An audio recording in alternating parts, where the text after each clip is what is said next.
Soni news गुलापुरा में आपका स्वागत है। भीलवाड़ा जिले के गुलापुरा कस्बे में शुक्रवार को गुलापुरा परिक्षेत्र विकास मंच के बैठक के दौरान किसने क्या कहा, देखिए समाचार। सम्मान दिया उसके लिए मैं आभारी हूं और आगे जो भी हमारे वक्ता हैं वो विस्तृत में जानकारी देंगे। लेकिन ये जागृति आई है हर साल हो और हम विकास करें। गुलापुरा वैसे भी मेवाड़ का प्रथम द्वार है। अगर मेवाड़ का प्रथम द्वार ही उज्ज्वला नहीं है तो फिर मेवाड़ कैसे उज्ज्वला होगा? इसके लिए हमें सोचना पड़ेगा और हर व्यापारी, हर व्यक्ति का दायित्व बनता है कि हम इस कार्य को, इस संस्था को कैसे ऊपर तक ले जाएं और किन किन से काम करा पाएं। हमारी नगर पालिका बहुत अच्छा काम कर रही है। कई बार नहीं भी करे तो हम नगर पालिका से काम कराने के लिए हम हकदार हैं। सरकार से पैसा मिलता है और नगर पालिकाओं का विकास होता है। तो एक बार विकास, क्योंकि विकास के लिए ही हम कर रहे हैं। आज तुलना हमारे नदी के उस पार और नदी के इस पार की भी काफ़ी बड़ी तुलना हो रही है। व्यापार का ये है, अभी मेरे बाद में जो भी वक्ता हैं वो बताएंगे कि हमारी कमियां क्या हैं और हमारे यहाँ क्या क्या व्यापार आ सकते हैं, हमें क्या क्या मिले। उसके लिए अभी सभी को जानकारी मिलेगी और पूरे गुलापुरा से आए हुए सभी व्यापारियों को और उद्योगपतियों को इस संस्था की तरफ से मैं आभार व्यक्त करता हूँ। और हमारे मंचासीन जो अतिथि आए हैं वो अपना समय निकाल कर हमारे लिए जो समय दिया है वो निश्चित ही है कि यह सकारात्मक जाएगा। एक बार नहीं, दो बार नहीं, तीसरी बार जरूर जाएगा। हमारा प्रयास रहेगा। जय हिंद, जय भारत। गुलापुरा परिक्षेत्र विकास मंच द्वारा माननीय विधायक महोदय जब्बर सिंह जी सांकला साहब से को एक 5 सूत्रीय मांग पत्र गुलापुरा क्षेत्र के लिए दिया जा रहा है। वो मैं पढ़कर आपको सुना रहा हूँ। पहला यह है कि पूर्व में गुलापुरा में स्थापित उप जिला परिवहन कार्यालय पुनः सततता संचालन गुलापुरा में कराए जाने की स्वीकृति प्रदान कराएं, क्योंकि शाहपुरा जिला अलग हो चुका है और पहले भी यहाँ 29 मील पर पालिका की कार्यालय में ये चलता था। पहले कैंप होता था, परंतु अब जिला अलग हो चुका है और भीलवाड़ा जिले में गुलापुरा बहुत बड़ा महत्वपूर्ण, भीलवाड़ा में सेकंड सिटी यही है, इसलिए उपखंड मुख्यालय भी बड़ा है। इसलिए यहाँ परिवहन कार्यालय की स्वीकृति कराएं, कैंप भी चालू कराएं। पहले स्थानीय स्तर पर कन्या महाविद्यालय होने के उपरांत पूर्व में राज्य सरकार ने पुनः राजकीय कन्या महाविद्यालय की स्वीकृति प्रदान की थी। इसे परिवर्तित कर को एजुकेशन महाविद्यालय कराएं ताकि छात्रों को भी बाहर पढ़ने के लिए जाना नहीं पड़े। कॉलेज तो स्वीकृत हो ही गया है और इसमें को एजुकेशन कराते हैं ताकि छात्रों को भी पढ़ाई का लाभ मिल सके। पूर्व में स्थित कृषि उपज मंडी में किसानों को सुविधा प्राप्त होती थी और पुनः कृषि मंडी में स्थायी सचिव व CCI क्रय सेंटर स्थापित कराएं राज्य सरकार से आप। चौथी मांग ये है, किशनगढ़ से लेकर भीलवाड़ा के मध्य जो 160 किलोमीटर का हाईवे है उसमें मिडवे एक गुलापुरा है। गुलापुरा नगर में ट्रॉमा सेंटर स्थापित कराएं ताकि एक्सीडेंट के समय 2 राष्ट्रीय राजमार्ग यहाँ पड़ते हैं। सड़क दुर्घटनाओं से पीड़ित लोगों को शीघ्र उपचार प्रदान हो सके, जिससे जनहानि से बचा जा सके।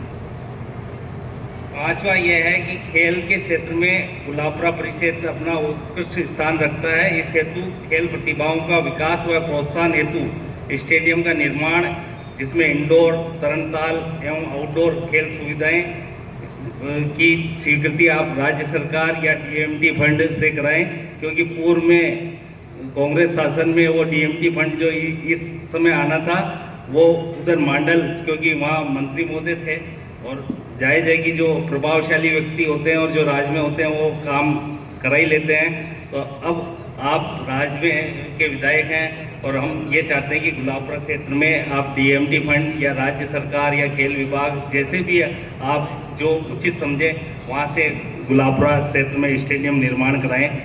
मांगे 2 और थी, परंतु 2 मांगे आपने पूरी करा दी, इसलिए उसका भी मैं आभार ज्ञापित करूँगा।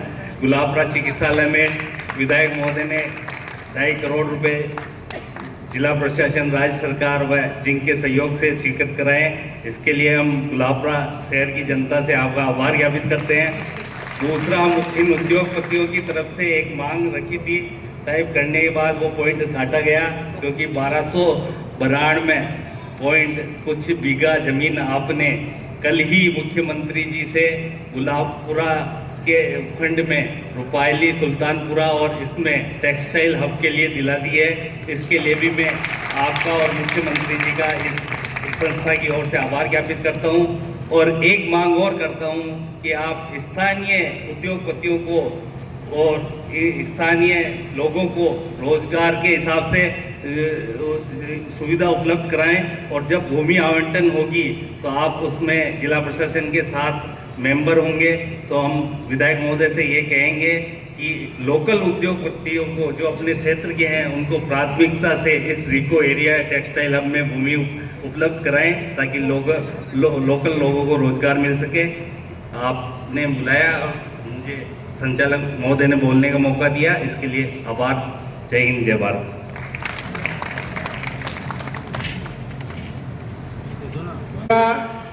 एक बहुत बड़ी कपास मंडी हुआ करती थी। यहाँ से आप ताजुब करेंगे कि पूरे हिंदुस्तान के भाव जो है कपास के गुलाबपुरा से खुला करते थे। जब संचार की बहुत ज़्यादा संचार माध्यम की बहुत ज़्यादा वो नहीं थी, तार के माध्यम से गुलाबपुरा से कपास के भाव खुला करते थे। गुलाबपुरा में कपास की आवक की ये हालत हुआ करती थी कि जहां हम बैठे हैं उसके पास में पेच है, जहां पे जिनिंग यूनिट्स लगी हुई है, वहां से लेकर कोऑपरेटिव मिल तक कपास की गाड़ियों की जो कतारें लगा करती थी, उनके तुलने के जो नंबर हैं वो 2-2, 3-3 दिन तक उन लोगों का नंबर ही नहीं आया करता था। तो ये व्यापार की यहाँ पर स्थिति थी। शिक्षा के क्षेत्र में यदि हम नाम लें तो गांधी विद्यालय एक ऐसा चर्चित नाम था जो हमारे देश में ही नहीं अपितु देश के आसपास के जो पड़ोसी देश हैं वहां तक के विद्यार्थी यहाँ पर अध्ययन करने को अपने लिए बहुत ही गौरव का विषय समझते थे। तो गुलाबपुरा का ऐसा स्वर्णिम काल रहा है। उसके बाद में ये चीज तो आप हम सब लोगों ने देखी है। यहाँ पे जो औद्योगिक क्षेत्र था आज के 10 साल पहले, ज्यादा पुरानी टाइम की बात नहीं है, 3-3 बड़ी बड़ी मिलें हुआ करती थी। हजारों की तादाद में श्रमिक और दूसरे रोजगार यहाँ प्राप्त किया करते थे। आसपास के गांवों से ही नहीं अपितु उत्तर प्रदेश, बिहार, उड़ीसा, यहाँ तक के व्यक्ति आकर यहाँ पर रोजगार प्राप्त करते थे और व्यापार का सबको अवसर देते थे। मकान भी किराए पर लेते थे, बाजार से सामान की खरीदारी भी करते थे। तो वो गुलाबपुरा का एक स्वर्णिम काल हुआ करता था। बाजार में इतनी भीड़ हुआ करती थी कि पैर रखने की जगह नहीं मिलती थी। पूरे हिंदुस्तान में तो सिर्फ एक धनतेरस आती थी, गुलाबपुरा के लिए 12 धनतेरस हुआ करती थी। 10 तारीख को यहाँ श्रमिकों का पेमेंट हुआ करता था। उस दिन बाजार में किसी व्यापारी को सुबह 6 से रात की 12 बजे तक फुर्सत ही नहीं मिला करती थी। तो ये गुलाबपुरा का विकास का काल था, स्वर्णिम काल था। और आज यदि हम उससे तुलना करें तो शायद केवल एक रिहायशी कॉलोनी भर रह गया गुलाबपुरा। कुछ इंडस्ट्रियल जो अपने दम पर, श्रीमान संजय जी राठी हमारे सामने बैठे हैं, ममता सर्जिकल के नाम से, श्रीमान दिनेश जी तोशनीवाल भाई साहब बैठे हैं, इनका बहुत बड़ा व्यवसाय है।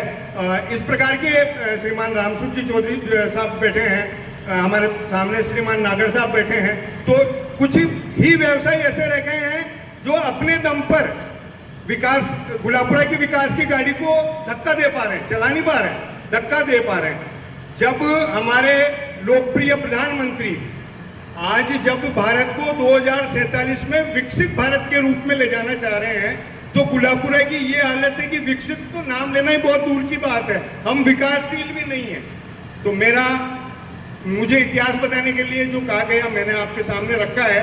मेरा मंच से आग्रह है कि बड़े बड़े जनप्रतिनिधि आप लोग बैठे हैं, सरकार के नुमाइंदे आप लोग बैठे हैं, गुलाबपुरा के विकास के लिए आप लोग के सामने विकास मंच के माध्यम से जो अभी मांग पत्र रखा जाएगा, तो मेरा आपसे आग्रह रहेगा, पूरे गुलाबपुरा की जनता की तरफ से आग्रह रहेगा कि गुलाबपुरा के अंदर इस प्रकार का विकास लाएं, ऐसा विकास लाएं ताकि हम मोदी जी के 2047 के सपनों को, विकसित भारत के सपनों को साकार कर सके और गुलाबपुरा को भी उसके साथ जोड़ सके। यूं नहीं कि भारत तो 2047 में विकसित होने जा रहा है और हम विकासशील भी नहीं रह पाए। धन्यवाद। जय हिंद, जय भारत। गुलाबपुरा परिषद विकास मंच के लिए चर्चा हुई थी। इसमें नियमित कंटिन्यू 4-5 बैठकें हुई, जिसमें हर सामाजिक व्यक्ति, व्यापारी व्यक्तियों से पूरी चर्चा करने के बाद में कुछ उद्देश्य हमने इस गुलाबपुरा परिक्षेत्र विकास मंच के रूप में हमने रखे, जिससे गुलाबपुरा का विकास हो और किन किन उद्देश्यों के साथ ये विकास मंच आगे बढ़े। पहला हमारा विकास मंच गुलाबपुरा क्षेत्र में सर्वग्राही विकास के लिए सामाजिक व चेतना व जागरूकता पैदा करना है। क्षेत्र की स्वयंसेवी संस्थाओं, प्रशासन, सरकार एवं स्वयं स्थापित कर समाज के जन कल्याण कार्यों में सहयोग प्रदान करना एवं नगर के विकास के संबंध में चिंतन व समाधान करना।